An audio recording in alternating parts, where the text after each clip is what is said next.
Hello audience, চলে আসলাম আরেকটা নিরামিষ রেসিপি নিয়ে।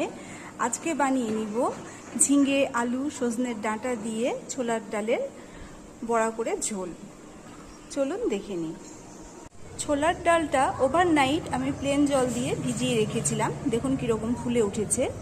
আর অন্যদিকে নিয়েছি পোস্ত, কালো সর্ষে, কাঁচা লঙ্কা, আদা, এগুলো দিয়ে আমি একটা পেস্ট তৈরি করে নেব।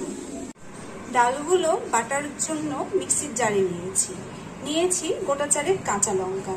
এবারে দিয়ে দিব লবণ, চিনি আর ডাইট নারকেল। ডালটা বাটা হয়ে গেছে, অ্যাড করে দিচ্ছি 1 চামচ মতো কালো জিরে। মেখে নেব ভালোভাবে। বড়া ভাজার জন্য ব্যবহার করছি সানফ্লাওয়ার অয়েল। তেলটা গরম হয়ে এসছে, এবার ছোট ছোট করে বড়া ভেজে নেব।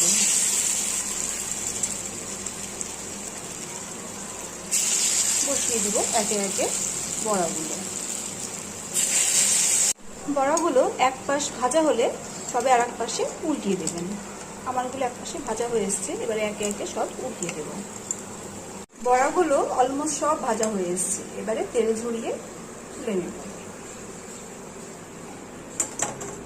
বড়া ভাজা তেলেই ফোড়নে ব্যবহার করছি একটা গোটা শুকনো লঙ্কা আর 5 ফোড়ন।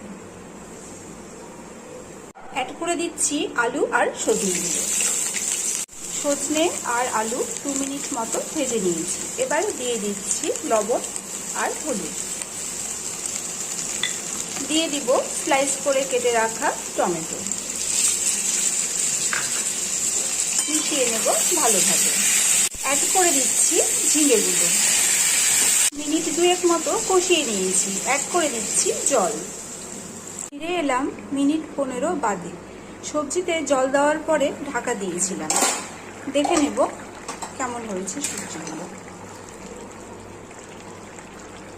সুন্দর মতো আলু সিদ্ধ হয়ে গেছে, আর ঝিঙে তো এমনিতে নরম সবজি, ঝিঙেও সুন্দর সিদ্ধ হয়ে এসছে। এবারে অ্যাড করে দিব আদা, কাঁচা লঙ্কা, সর্ষের পোস্তর পেস্টটা এবারে দিয়ে দিচ্ছি। মিশিয়ে নেব ভালোভাবে। দিয়ে দিচ্ছি ভাজা বড়াগুলো। 1-3 মিনিট মতো আর রান্নাটা হবে। গ্যাস বন্ধ করে গরম গরম ভাতের সাথে পরিবেশন করব সবজি। এই সবজিটা আপনারাও ট্রাই করে দেখবেন, ভীষণই ডিলিশিয়াস হয় খেতে, আর শরীরের জন্য বেশ হেলদি।